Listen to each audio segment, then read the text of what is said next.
y a pedirle al Señor que Él nos hable, que Él ministre nuestras vidas en este día. Yo quiero que usted se ponga un momentico la mano en el corazón y no sé cuál sea su necesidad, pero hoy es un día muy especial. Bendito Dios, hoy te adoramos, hoy te bendecimos y hoy con todo el corazón te doy gracias por permitirme estar en este lugar, en pie, con vida, compartiendo tu palabra, Señor, que es lo que más amo, Señor. Dios, yo te pido que seas tú hablando a la iglesia, que seas tú hablando conforme a la necesidad que hay en lo profundo de cada corazón, Señor, porque tú eres un Dios personal, un Dios que nos conoce aún desde el vientre de nuestra madre, conoces nuestra necesidad, Dios, conoces nuestras lágrimas, nuestras alegrías, Dios. Y yo cubro este lugar, Dios, con tu sangre y te pido que tus ángeles hoy acampen alrededor de este sitio y que la gloria tuya sea manifiesta en medio de nosotros en este día. Nos rendimos con humildad ante ti, te damos gracias, dejamos toda preocupación y te damos gracias, Dios. Amén y amén. Yo quiero en esta tarde, vamos a darle ese aplauso al Señor.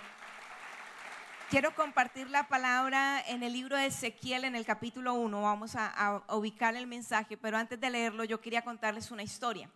Resulta que en cierta ocasión había un pueblo y el pueblo tenía problemas de iluminación y había un anciano. Y este anciano, la gente que pasaba lo notaba realmente muy angustiado y aquel hombre se agachaba buscando algo y duró así un buen rato y el viejito simplemente se agachaba y miraba angustiado, se tocaba la cabeza y volvía y se agachaba, volvía y miraba. Cuando un hombre a lo lejos lo vio, le dijo: amigo, ¿qué le pasa? Entonces el anciano le dice: amigo, lo que pasa es que tenía una moneda de oro y se me perdió y es lo único que tengo, no tengo nada más, es todo lo que yo tengo, mi moneda de oro.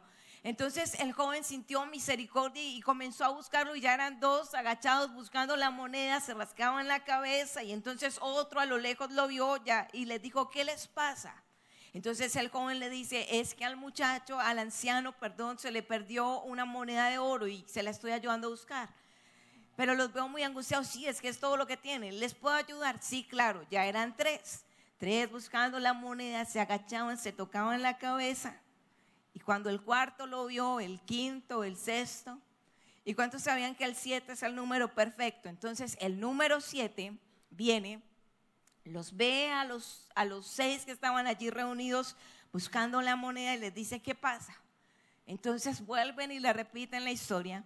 Y le dicen: lo que pasa es que al anciano se le perdió la moneda de oro y es todo lo que tiene y se la estamos ayudando a buscar. El número 7 les dice al anciano: perdón, abuelo, yo quiero preguntarle algo. Llevan mucho buscándola, pero ¿dónde se le cayó? Y el viejito le dice: mijito, se me cayó detrás de la casa. Entonces lo miraron y le preguntaron: y si se le cayó detrás de la casa, ¿por qué nos tiene buscando al frente? Mijito, es que atrás no hay luz y vine a buscarla en este lugar. Sé que más de uno está pensando lo que pensó el chavo: qué bruto, póngale 0. Pero saben que cuando nosotros escuchamos esta historia y cuando yo la estaba leyendo en un libro de anécdotas, realmente me impactaba porque sé que aunque suene raro y aunque tal vez nos parezca hasta ridículo lo que hizo este hombre, yo quiero decirle que muchos hombres y muchas mujeres están haciendo lo mismo que hizo el anciano. Muchos están buscando respuesta en el lugar equivocado. Muchos tal vez están esperando algo, que suceda algo, pero están en el lugar totalmente equivocado. Y muchas veces nos decepcionamos, nos frustramos a un punto donde queremos incluso volver atrás de nuestro caminar con Dios. Y por eso mi oración es que hoy Dios hable a cada uno de nosotros. Y tomé el libro de Ezequiel porque Ezequiel fue un sacerdote de Dios. Fue un hombre que fue profeta, llamado a profetizar y a proclamar el mensaje de la palabra de Dios. Y su nombre tiene un significado muy especial. El libro de Ezequiel y el nombre de Ezequiel significa Dios fortalece. Saben, nosotros muchas veces colocamos el nombre de nuestros hijos según la novela. ¿Cuántos recuerdan a Marilyn? ¿Cuántas Marilyn hay? En la iglesia yo tenía un joven. ¿Y saben cómo se llama? Chayanne. Y cuando él se presenta, la gente no le cree. Y él dice, yo me llamo Chayanne. Y no sé, tal vez en qué se inspiró la mamá o en qué muchas veces nosotros pensamos en qué nombre vamos a poner a nuestros hijos. Pero nuestros nombres es algo muy importante.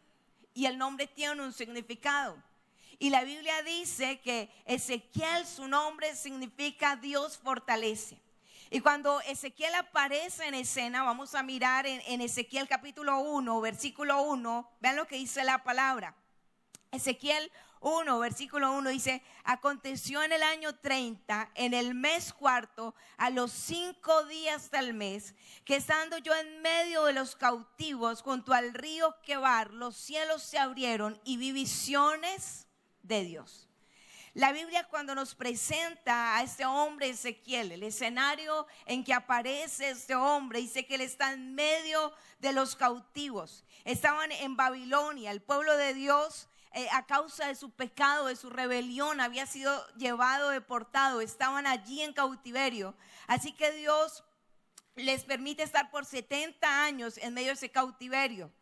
Y nos podemos imaginar por un instante lo que la nación estaba viviendo, la angustia, el dolor, la tristeza, la gente que estaba en medio de ese lugar, yo creo que estaba triste.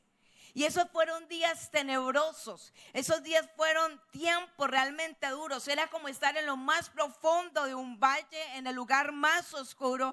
La gente había sido despojada de todo lo que tenía. Y seguramente hay gente en este lugar que sabe a lo que yo me refiero, cuando muchas veces nosotros somos despojados de lo que amamos. Tal vez aquí hay gente que ha sido despojada de su familia, que la perdió. Tal vez hay personas aquí que han perdido sus bienes materiales. Tal vez has perdido el carro, tal vez has perdido la paz, el gozo, la esperanza. Tal vez hoy estás en este lugar y has perdido tu salud. ¿Y cuántas veces somos despojados de muchas cosas que antes teníamos? Y no sé qué perdiste, pero doy la gloria a Dios porque Él me permite estar hoy en este lugar, en medio de los cautivos. Y voy a explicarles por qué hago este énfasis. Cuando estaba leyendo el pasaje, y eso sucedió hace unos días atrás, yo les decía, soy hija de pastor. Crecimos contemporáneos con los hijos, claro que los hijos del pastor son más jóvenes, pero ahí estábamos. Y han sido años de servicio, han sido años de ministerio.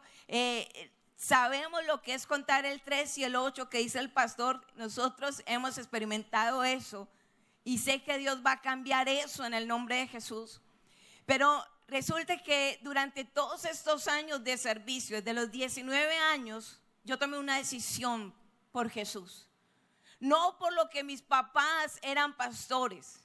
Dios me permitió tener un encuentro con mi Cristo y rendir mi vida y decirle al Señor, Señor, mientras yo viva, yo quiero servirte. Y comencé a servir a Dios y a predicar su palabra en la radio, a predicar su palabra donde Él quisiera y me permitió realmente servirle. Y a la edad de 26 años, Dios me permite conocer a quien hoy es mi esposo. Yo lo conocí en cierta ocasión, voy a tratar de resumir un poquito el testimonio. Yo hacía un programa de radio y él me escuchó porque él estaba preso en la cárcel de máxima seguridad de Itagüí. Cuando alguien escuchó el programa allá, 5 años después de que él me envía una carta, yo lo saludé. Yo saludaba a la audiencia que escuchaba el programa, La Hora Nazarena se llamaba el programa. Yo saludaba a los presos que estaban en las cárceles. Y hacer radio me apasionaba porque era poder llegar a cárceles, llegar a veredas, llegar a diferentes lugares con el mensaje de la palabra de Dios. Y resulta que en el 2000 recibo una invitación. Yo le he dicho a Dios, Dios, tú sabes, y en estos días le he dicho al Señor, Señor, te rindo mi vida y tú sabes que anhelo predicar y sueño en pararme un día en un estadio y decir, Señor, quiero predicar tu palabra porque es lo que me apasiona. Y ese día recibo una llamada de máxima seguridad y me dice el hermano que escuchó el programa, me dice, pastora, hemos escuchado su programa, no sé si usted quiere venir a predicar. Yo no lo pensé. Yo no lo consulté con mis padres. Yo salté de la alegría y yo dije amén, porque yo le dije a Dios, donde tú quieras que yo vaya, allí voy a estar. Y me tramitaron un permiso. Cuando me paré a predicar, habían cantidad de jóvenes, me impactó y era en una cancha. Y lo primero que yo pensé, Señor, mi primer estadio. Y es la oportunidad de compartir tu palabra. Lo conocí, estaba condenado a 42 años. Y en fe, cuando me propuso un matrimonio, le dije que sí. La gente era fuerte conmigo. A mí me llegaron a decir, pastora, usted en vez de comprar un apartamento va a comprar una celda. Y me decían cosas duras. Pero yo puedo decir que este hombre es un hombre que ha sido transformado por el poder y por el amor de Dios. Y que Dios hace nuevas a las personas que vienen a sus pies. Para Dios no hay nada imposible. Dale ese aplauso al Señor. Y resulta que nos casamos en el 2001. Le estoy sirviendo a Dios. Cuando me apareció una bola en un seno, yo recuerdo que estaba preparando una prédica y cuando me extendí a coger un diccionario me sentí algo en el cuerpo y yo dije, ve, y me acosté y me palpé y tenía un nódulo pequeñito. Y cuando me hicieron la biopsia, recuerdo que lo que me dijeron es, Ángela María, el médico me sentó, me dijo, tú eres una mujer muy joven, no entiendo, no hay antecedentes, pero yo quiero decirte que tienes un cáncer y es un cáncer muy agresivo, necesitamos hacerte quimioterapia. Me hablaron de que me iban a amputar totalmente el seno. Y yo recuerdo que cuando salimos de la clínica, lógicamente mi esposo aún estaba en la cárcel. Yo iba con mi papá y mi mamá y cuando mi papá sale, cuando yo salgo del consultorio y él me ve y él me ve seguramente como pálida y me dijo, hija, ¿qué pasó? Yo le dije, pa, el médico dijo que lo que tengo es cáncer. Pocas veces he visto llorar a mi papá como un niño. Y ese día en el ascensor de la Clínica Las Américas, él lloraba, no eran solamente lágrimas, él lloró con fuerzas. Y cogió aquel resultado en sus manos, lo iba a romper y me decía, hija, esta enfermedad no es para muerte, sino para que nosotros veamos la gloria de Dios. Para que podamos ver la gloria de Dios. Cuando llegué a la iglesia me arrodillé.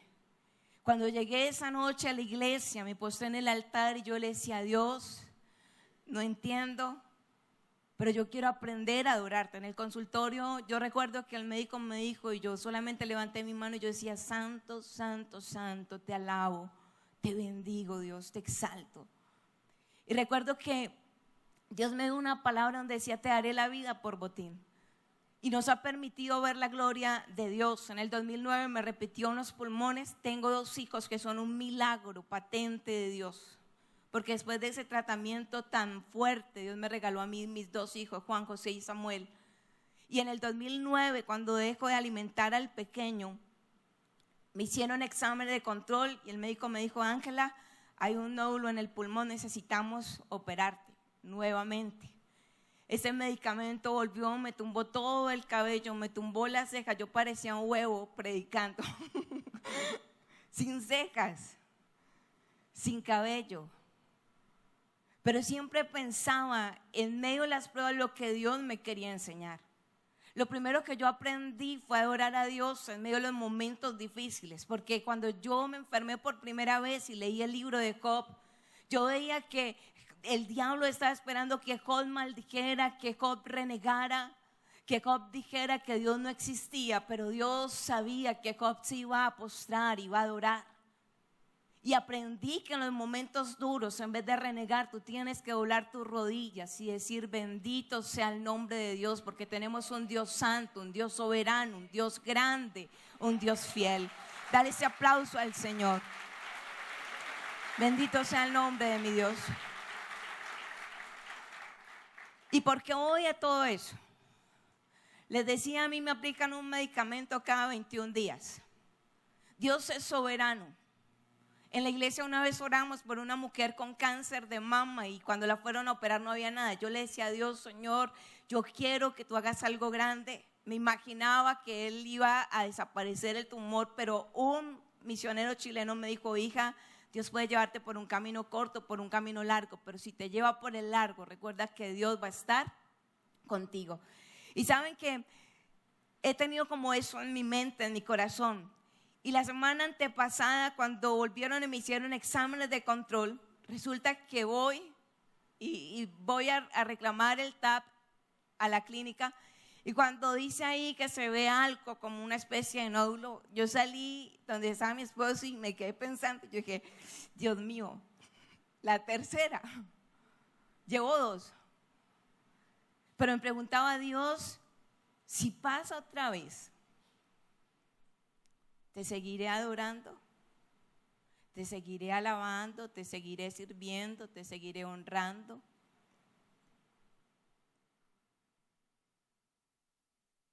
Y saben que en esos días, mientras oraba, comencé a leer el libro de Ezequiel. Yo decía: Dios mío, qué pena otra vez pedir oración. Sinceramente pensé eso: qué pena, dirán que me falta fe.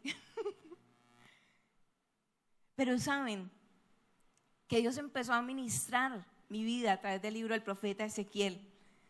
Y comencé a leer los primeros capítulos y me impactaba ver que Ezequiel era un profeta de Dios, un sacerdote de Dios, pero que Dios le permite estar en medio de los cautivos con un propósito. Daniel y Jeremías son profetas contemporáneos, pero Daniel está pasando el tiempo de cautiverio y está en un palacio. Jeremías está con su pueblo en Judá. Y saben que muchas veces Dios requiere, y cuando permite que nosotros atravesemos por ciertas pruebas, es con un propósito. Porque muchas veces cuando tú estás en el valle, muchas veces cuando tú estás en el cautiverio y viene alguien y te predica desde el palacio, como que nos choca, nos molesta, si somos sinceros. Cuando yo me enfermé la primera vez y a mí me dijeron que me iban a quitar el seno, fui donde una pastora que Dios la había resucitado entre los muertos, no recuerdo ni el nombre, y yo pasé llorando y le dije: pastora, yo quiero que usted ore por mí. El médico me dijo que me iban a amputar mi seno, estoy recién casada, tengo 26 años. Y si a mí me preocupa un diente, yo pensaba: Señor, ¿cuánto más una mujer que pierde un seno? Y la respuesta de esa mujer fue: hija, la palabra dice que es mejor que te vayas al cielo mocha que completa. ¿Cómo es? Sí, que completa el infierno. Yo dije: qué pastora tan bíblica. Pero me dio rabia. Y lo dijo con tono así: es mejor que te vayas al cielo mocha que completa el infierno. Pero saben, un diciembre, no se me olvida, había una reunión en Bogotá. Sé que aquí conocen al pastor Jan David. Dios me dio el privilegio de estudiar con él en el seminario.